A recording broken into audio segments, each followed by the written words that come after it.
ఇక ఈరోజు నాగర్ కర్నూలు జిల్లా ప్రధాన వార్తలు చూసినట్టయితే నాగర్ కర్నూలు జిల్లా కేంద్రంలోని సత్యసాయి ప్రైవేట్ ఆసుపత్రిలో వైద్యుల నిర్లక్ష్యంతో వైద్యం వికటించి ఒక బాలింత మృతి చెందిందంటూ ఆ బాలింతకు సంబంధించినటువంటి బంధువులు పలు సంఘాల నాయకులతో కలిసి ఆసుపత్రి ముందు అంబేద్కర్ చౌరస్తా వద్ద పెద్ద ఎత్తున ఆందోళనకు దిగినటువంటి పరిస్థితి కనిపించింది.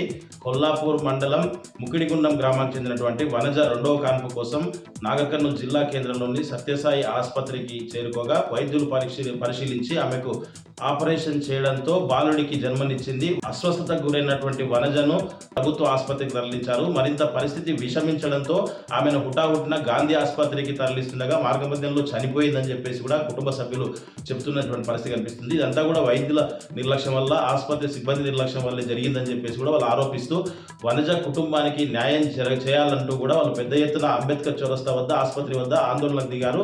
వాళ్ళకు పలు సంఘాల నాయకులు కూడా మద్దతు పలికినటువంటి పరిస్థితి కనిపిస్తుంది. మొత్తంగా చూసినట్టయితే జిల్లా వ్యాప్తంగా కూడా పుట్టగొడుగుల్లా వెలుస్తున్నటువంటి అనుమతి లేని ఆసుపత్రులు, అర్హత లేనటువంటి వైద్యులతో వైద్యం నడుస్తూ ఉందని చెప్పేసి కూడా పలువురు ఆరోపిస్తున్నటువంటి పరిస్థితి కనిపిస్తూ ఉంది. ఇంత జరుగుతున్నప్పటికీ, మాతృ మరణాలు, శిశు మరణాలు జరుగుతున్నప్పటికీ కూడా వైద్య ఆరోగ్య శాఖ అధికారులు చీమ కుట్టినట్టు కూడా వాళ్ళ లోపల చలనం లేకపోవడం వెనుక అంతర్యం ఏంటని చెప్పేసి కూడా పలువురు ప్రశ్నిస్తున్నటువంటి పరిస్థితి కనిపిస్తూ ఉంది. ఇప్పటికైనా అనుమతులు లేనటువంటి ఆసుపత్రులు, అర్హత లేనటువంటి డాక్టర్ల పైన చర్యలు తీసుకోవాలని చెప్పేసి కూడా పలువురు డిమాండ్ చేస్తున్నటువంటి పరిస్థితి కనిపిస్తుంది.